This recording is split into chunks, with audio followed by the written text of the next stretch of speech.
Sometimes we could all do with pressing the pause button. For me, that means getting outdoors and into the fresh air. We're here to have fun and relax. While catching up with pals. Casey Ainsworth. All the way from London town. Nicola Adams. This is where I grew up, in Yorkshire. Jeanette Manrara. And with family. It's a really good way to bond, getting to know each other through drawing. So join us I love very good cat. as we show how taking a break in nature There's something about water, there's something about the coastline.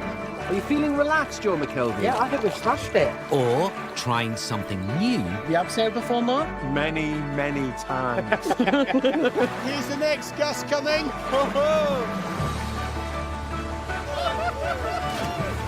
can be the perfect recipe Oh, we've got sausage rolls. Get it all on, and the kitchen sink. My taste buds are doing high fives. to nourish the mind That's brilliant. I can't believe I've stopped doing all this stuff. It's very therapeutic, don't you think? body Oh, I can feel things shaking that shouldn't be. Fish on! Fish on. Fish on. and soul. You know what they say? It's not about the destination. It's the journey.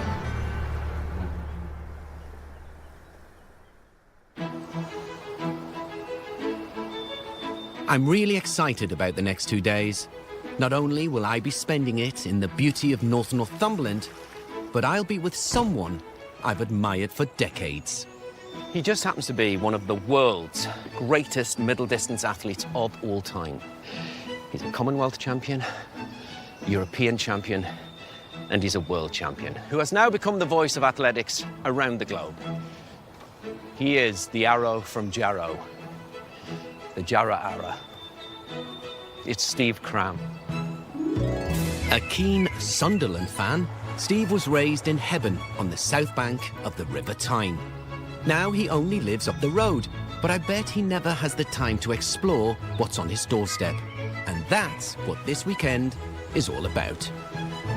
Morning, neighbour. Hiya. How are you? I'm very good. Are you Very ready good. for this? Yeah. Looking forward to it. What are Looking we- forward to it. You've done great with the weather again. I know. So have you got something planned? I've got lots planned. You're going to love it. It's a mystery tour around Northumberland. As long as we're not going for a run, that's okay. We're going to reclaim our childhood. Get yourself in. Come on. Cool. Don't worry, Steve. We're definitely not lacing up our trainers this weekend. In fact, we'll be leaving dry land altogether because I want to share a seafaring experience with you that I know you'll love. So in terms of getting away from it all, going back to when you were a kid, Yeah. where would the Cram family go?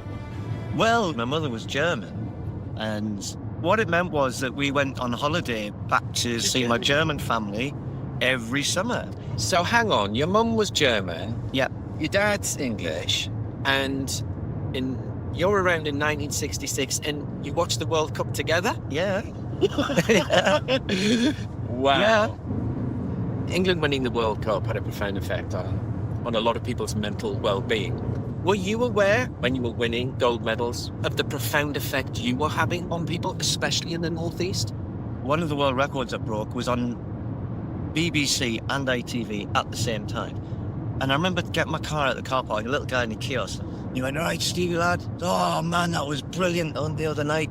He goes, "We're in the pub, and the whole pub stopped, and we were cheering, and we're in."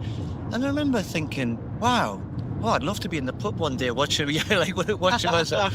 It sounds great. Isn't it interesting because the party goes on outside of you? Yeah, exactly. You've done all the graft, Yeah. 10,000 hours, Yeah. the 10 years that no one's ever seen. Yeah. And they have the party. I brought Steve to Sea Houses, a real childhood favourite of mine, because I want to take him out to the beautiful Farne Islands. Saturday, sea houses, eh? Saturday in Sea Houses. Well, Oh, well, let's get out and see the sights, Steve. yeah. We're about to take a Billy Shields boat trip. My favourite is Glad Tidings, but we're going on the St Cuthbert. And today we're being looked after by Billy's grandson, Ben, and skipper, Bobby. Ben, how are you? Yeah, not bad. Nice to meet you, Good to see you. How we doing? Look who's with us. Steve. Lovely The legend that is Steve Cram. The family firm has been running excursions to the islands since just after the First World War. So, Ben, what's on the agenda today? What sights are we going to see at the fabulous Farns? Well, it's seals. Not many seabirds left. They've migrated, so you might get gannets. Majority I of them know a are gone. few gannets, but they're not birds. Couple of my mates who eat a lot. Yeah. Well, that's where the gannet gets its name from. Exactly. It does. I know. 'cause it eats I too tell much. somebody that. Our journey to the first of the Farne Islands we're visiting should take just over half an hour. What do you think it is about being on the water, though? Why do you think people gravitate towards water? Well, if it's fairly calm and it's peaceful, even this gentle rocking motion. I mean, they always talk about when you're in the womb, isn't it? You know, it's kind of the thing that maybe there's a bit of that in it. I don't know. You know, I love sitting, watching water come in, watching waves crashing on a shoreline somewhere. There's something very therapeutic about that. I agree. I know from past fishing trips that there are loads of sand eels here, and as part of the ecosystem, they really help the bird and sea colonies to thrive. What type of seals have we got here, Ben? All these heads you can see in the water, these are your grey seals. Your males have got more of a Roman-like nose, and they're a lot bigger than the females, and they're more black in colour. Yeah. I just love how curious they all are. Coming up to check us out. They're used to the boats, aren't they? They're used to the boats, yeah. These buildings over here, Ben, how old are they? So these are your old lighthouse buildings. So that's from about the 1700s, that one. And that would be like one of the old sailing ships in the earlier days. And then to the right there, that was built a bit later, 1809. And you can see on the north end, there's a basement remains of what was once a 40-foot high paraffin burning light. Really? Yeah. Wow. The most famous of the lighthouses, of course, is called Longstone. It was the home to William Darling and his daughter Grace. The pair performed a legendary rescue together from a wrecked ship in 1838. So, the Grace Darling Lighthouse. So the story goes, the weather was terrible, Yes. the ship's in distress, and her and her dad go out to rescue these sailors. Yes, so they had a little rowing cable. So they'd go out, it was the south side, was the sheltered side. And they'd make 2 journeys back and forth to rescue 9 survivors from the Four-Fisher. Even overnight, she became not only famous in Great Britain and the Northeast, but actually around the world. Yeah, pretty much. Yeah. She was 22 when she made the rescue, and then she would die 4 years later. Is that right? Yeah, tuberculosis. Wow. My goodness. I'm imagining on the really, really terrible nights. Oh, yeah, it'd be... How that must get battered. Yeah, it does, because obviously it's not as sheltered as the other islands, so it does take a bit of a hammering. I know, I could think of worse places to live. Do you know what I mean? At least when you wake up every morning, you've got the most stunning view. You do. And talking of stunning views, the journey back to shore provides a lovely perspective of one of the most recognisable locations on the northeast coast, Bamborough Castle. But when you were training, would you run along the Not this coastline? one. I've run on this beach. Yeah. Do you know what? I've now remembered. I think I ran my last race ever. And I stopped and my calf went for the last time. And I never ever ran another race after that. I didn't know it at the time. I didn't kind of go stop and go, this is it, Bamborough, the setting for the end of my career. You know, no, I just stopped. But I didn't know that was going to be the last place I would run or race. Wow. Have you enjoyed your day out on the boat with Ben? I absolutely loved it. Mate, thanks for a lovely morning. Yeah, no worries. Really appreciate it. Thank you. No worries. I love the fact that we're just over an hour from home, and yet we've had an adventure on the high seas. I'm taking Steve back to Bamborough, the very place he ran his last race. I'm hoping we can lay down some new memories for him. So when we used to travel as kids up the northeastern coastline, we used to have landmarks that would tell us we're getting near our destination. And it would either be, Warkworth Castle or Bamborough Castle. It is an impressive sight. It is. Well, we're going to have a walk around Bamborough Castle because I don't know about you, but I think you've had a busy year. I've had a mad year, a brilliant year, absolutely brilliant year. The Olympics in Paris were incredible. It was amazing. Before we have a walk around the castle, I want to take Steve to the vast beach here to do something I've never done before. Have you ever done a beach labyrinth walk? I can't say I have. Well, you are today. Mainly because I haven't got a clue what it is. Well, you're going to find out, Steve. Okay, cool. And the person who's going to enlighten us is expert Jacqueline, Hello. Jacqueline. Hello. Lovely to see Yes, you too. who believes they're a powerful source of healing and mindfulness. you. So, what have you got in store for me and Steve this afternoon? So this is a labyrinth. We draw these on the sand as a walking meditation. And a labyrinth is an ancient design. It's been around almost as long as we have. The original meaning of labyrinth means this unicursal design that we have here, where it's just unicursal, one path from the outside that you follow all the way around until you get to the centre. So, what are you going to get me and Steve doing this afternoon? So I'm going to teach you how to draw labyrinths. We'll start by drawing some small ones. This is a 7-circuit labyrinth. We'll start with some baby 3-circuit labyrinths. Didn't I say on this weekend away, every day will be a school day? It is. I've been learning so much. Yeah. If I can go away from this drawing a unicursal, is that the right word? Yes. Labyrinth. Labyrinth. Well, I'll have to learn how to say it first, won't I? But yes. Then I'll be very proud. There yes. you go. And happy and relaxed. I hope so. Because I've heard it's a great way to relax. It is, yes. So the journey in is a chance to reflect and also to release any negative things that you don't want anymore. Well, I don't know about you, Steve. Yes. I'm at a coil spring. I'm ready to walk the labyrinth. Let's go for it. Let's learn something. Come on.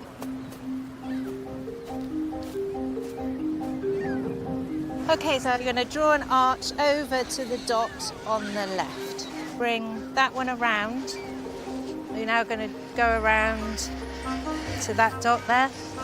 Although these are basic, we're getting to grips with the elements that make up the more complex dot there. constructions. Who would have thought that just from a cross and 4 dots, we would come up with a pattern like this, Steve? I like it. And one slowly Perfect. to the end for a flourish. Yes. There we go. Nice. Perfect. Well done. So, Jacqueline, tell us, what got you into beach labyrinth walking? So I suffered from postnatal depression after my first child was born. And I had some books on labyrinths that sort of spoke to me one day. And I just started drawing them on paper. It was small. And then I felt I wanted to walk one. And I realised we were living in Japan at the time. I can draw it on the beach. And I just started doing it. I started to feel better. I can really understand how mapping out a labyrinth would help soothe your mind. So we're going to draw the large one that we're going to walk together. And I'm looking forward to seeing how it feels to navigate one. Robson, if you want to come with this dot here, Yes. and you're going to take it around, give it a nice, try and keep it as this width Like a running track width. here. Finish with a flourish, Steve. Finish with a flourish. Nice. Brilliant. Well done. Cool. Are you ready to walk the labyrinth? Yes. You walk to the entrance and stop and clear your mind and then walk in at your own pace. When you get to the centre, you stay as long as you like. And when you're ready, you walk slowly back out again. Okay.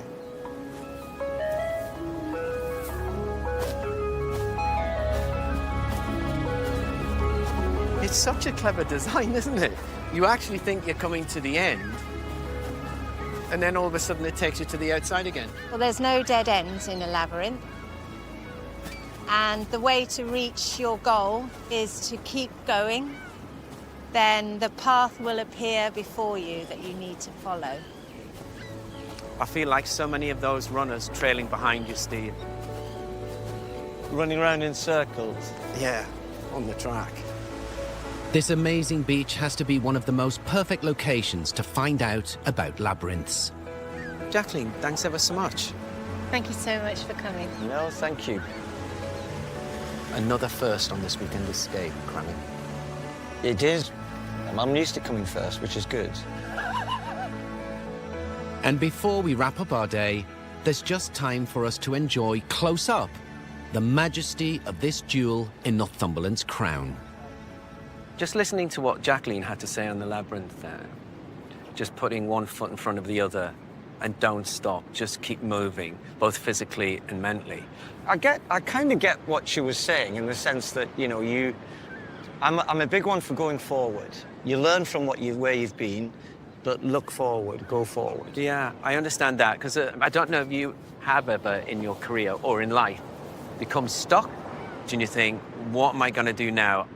Is this really making me happy? I think the only time was the last so-called race I ran was here, although I didn't finish it, I was injured. And I woke up one day, and I don't want to do this anymore. Really? Yeah, I just woke up one day and I thought, that's it. But then the next thing's scary, because you go, right, I've done that now. Great, I've stopped. And for a little while, I struggled. I hated running for a year. I didn't run for a year. Didn't do anything. But then I realized I missed it. Didn't yet have a vehicle to come back in through commentating, broadcasting, anything. I was a bit lost then. I'd worked very hard at what I was doing, but it wasn't Monday to Friday, 9 to 5. And the things I was being offered were in that world, and that it scared me. At least it helped me go, no, I don't want to do that. Which then, the next time I got asked to do something which started to fit a bit more the world that I thought I wanted to create for myself, then it was a bit easier to move forward with that. Does that make sense? Absolutely, absolutely. And you know, the joy I get from fishing, I guess at some points it might have been the same, the joy you got from running. You know, the genuine endorphin rush, the dopamine hit you get from it, you know. That's what I've got a knee problem at the minute, which is probably the worst thing I've had for a long, long time. And I've seen the scan, and I'm not stupid. And I know there's a very good likelihood I might not run again. How do you feel about that? Terrible. Yeah. And that's why I'm not facing it at the moment. And the idea that I can't run will be terrible. I could go and ride a bike, it won't hurt it. But the thing is, you make so many people genuinely happy through your coaching, through your commentating. I know, and but that's what sport does, right? Sport has that ability to waken you up in a way that other things don't, I think. And I hope that continues. I can only imagine what it'll take for an athlete like Steve to process that he might have to give up running. I guess by drawing on the same bravery he showed on the track. But now I want to show him where we'll be resting our heads tonight. We're heading north for about half an hour towards the border, and another tranquil location where we can connect with nature. I mean, look at that. I know. That just puts you at ease. Makes you proud of where you're from. We're off to Laverick Law Cottages, a gorgeous site with various places to stay that have been created by Harvest and her husband, Dave. This looks great, doesn't it? It does. How's about this, Crammy? Harvest. Hello. Hello! Evening, how are you? I'm fine, thank you. How are you too? Very good. well. All the better for seeing you in this amazing abode. Welcome to the North Star. This looks absolutely fantastic. The North Star. Why is it called the North Star? Because Dave and I, whilst we were building it, we slept in it and it didn't have a roof. And we saw the thought we North saw Star. the North Star. Does it have the roof on now, though? Yeah, it's got the roof on now, and from above it's a heart shape. So it's like the heart in the wood. Look at that. A room full of love, A Steve. room full of love for Steve. Come on in. Wow, look at this. Brilliant. Oh, this is lovely, isn't it? Yeah. And it's warm. How cosy is this? This is gorgeous. Oh, Yeah. Comfort and luxury in the beautiful Northumbrian countryside. This is lovely. How long have you had this? So we built this just over 2 years ago. Wow. Yeah. Beautiful. And what facilities have we got in here? Okay, so you've got your double bedroom just through that door. You've got your bathroom and the most amazing picture window. No, for it you looks to fantastic, doesn't it? So how does this compare to your accommodation when you were running in the Olympics? Well, if I'd stayed anywhere like this, I might have won more. Have you ever roomed with a shot putter you don't know? Exactly. In a bunk bed sometimes, but yes. Anyway, this is fabulous. Absolutely fabulous. Right, Robson, let's go and show you where you're going to stay. See you in the morning, Steve. All right, have fun. See you in the morning. Will do. This is such a peaceful spot, and I can't wait to see where I'll be hitting the hay tonight. OK, Robson, come this way. Look at that. I love it.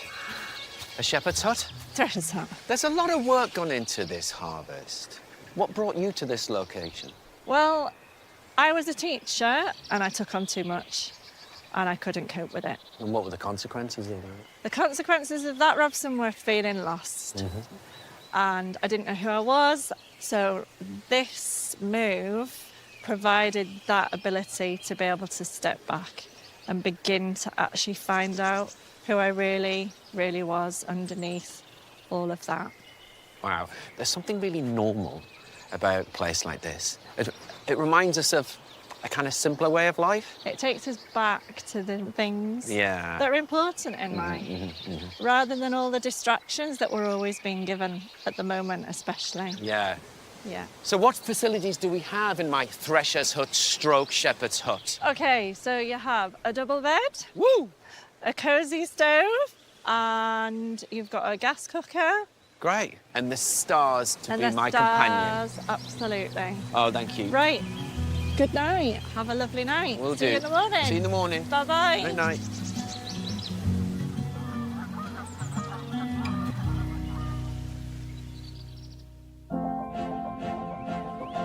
It's the second day of our short break in North Northumberland. Oh, yeah. Morning. This is nice, isn't it? It's not bad. I have to ask, did you sleep well? And did you dream? I'm not a great sleeper these days, but I fell asleep. Did you? About an hour and a half earlier than I would normally do at home, but it was brilliant. Just quiet. And I love you, and you open the door and all, well, you know, birds and trees. I love it. Yeah. Is it similar to where you live? Yeah, we're very lucky, you know. I love being in cities, but I couldn't live there anymore. I need it when I come home, just to have the chance to cut the grass, go for a walk, whatever. It's just that space, isn't it? Yeah, but a space like this and a place like this Yeah. is sort of perfect for you. I think I've harboured thoughts of doing this. Have you? Well, maybe in retirement. And I love tinkering now as I get a bit older. I love do a bit of DIY. Right. Well, interesting you should say that, because I thought we'd head south and make a memory out of wood that you can keep forever, See? that will remind you of this weekend escape. Brilliant. It's been such a cosy and comfortable place to rest and recharge after yesterday. But now, we're about to attend a session that's going to take us right back to basics. We've come to the edge of Northumberland National Park to meet Chris and Terry from Northern Woodcraft. I mean, what a location for your Very final treat on this know. weekend escape, Steve. Love all this. Yeah. Because these guys want to share how being outside helps with emotional well-being. How are you, fellas? Good, thanks. How are you? Robson. Good to meet you, Terry. Terry, nice to see you, man. Steve. Hi, Chris. Chris and Terry are brothers-in-law who've seen how working with wood can be a real balm for the soul. So what's on the bushcraft menu for me and Steve today? Well, we thought we'd talk you through making some tools, so we make some mallets. What a location to make a mallet. Yeah, let's go. Come on, then. Let's have a go. Brilliant. Chris and Terry started their company after years of getting into the wilds themselves. Now, the pair love to share that joy with others. Right, so this looks interesting. What a wonderful woodworking station. Tools and everything. Look at this. Please take a seat. You're loving this, aren't you? Already. I haven't done anything Right. yet. Well, I'll need to put my glasses on. That's all right. We're just Right. going to talk you through how to make one of these wooden mallet Wow. out of green wood. Should last you for many years. Really? Hopefully. Great. Right. Where do we start? Any preference? Grab a log, Thank you. grab a stick. Is this any old log, or is this a particular type of hardwood? That is aspen and hazel handle. So we do a bit of coppice in here, so it's all Right. ethically sourced. What we're going to be aiming to do is to drill a hole sort of 2/3 into the log. Okay. So if you grab, for now then, your augers. We're just So we're literally drilling a hole. drilling the hole in the centre. In the centre, 2/3 of the way through, and just try and keep it as straight as possible. This is hard wood. I'm a bit worried that I haven't done it as straight as I would have liked. I don't know about you, Steve, but I'm out of breath. How much more, guys? All the way at the bottom of the... Yeah. Yeah, to the More, yeah, a little bit more. And what got you lads into this? What made you think, do you know what? We're going to set up a bushcraft company in the... For me, Middle getting of into Northumberland. it was working in the kitchens prior. I had a fascination for wild foods, and then the kind of way of life leads you to learn all these skills. There really are some skills needed here, and focus too. Actually, taking it out is a bit more difficult, isn't it? I'm beginning to see that's why it's so good for mindfulness. I'd take that home right now. I'm quite happy with that, to be fair. Quite a good hole. Put it on the mantelpiece. Look what I made. You could have a hole in a log. I'll be with you in a second. You're right there, son. Yeah. There you go. I'm pleased with that. Nice.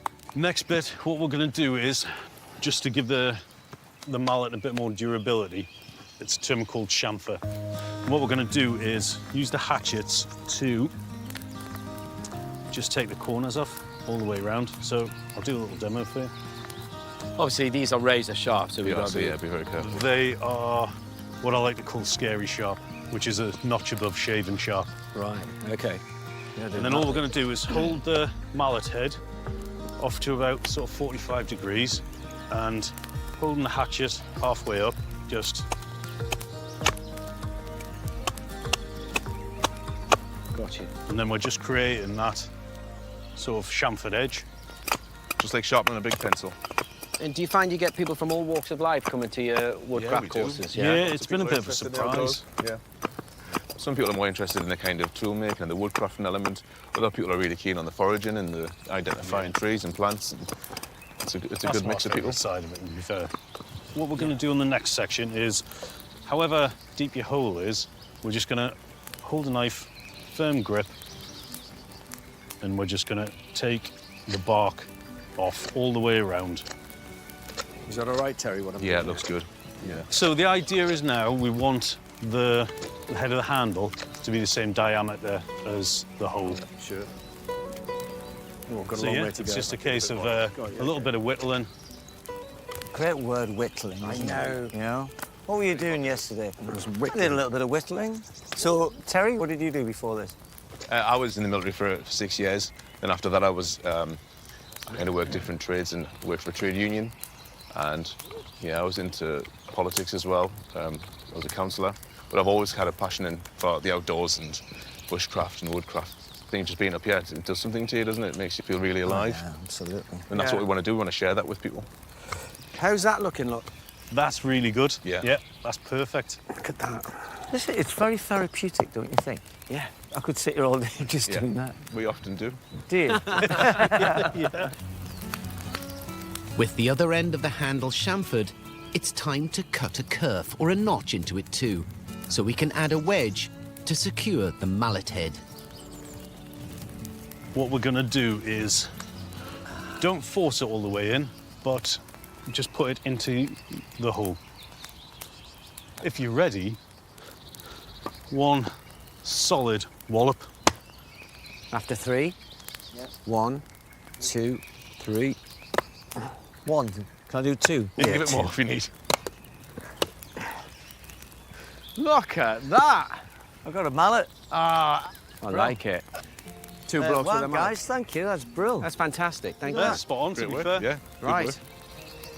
Who knew you could make your own tools out of wood so close to where we both live? I reckon we'll be here all the time now. This time next year, we'll have a whole set. Well done.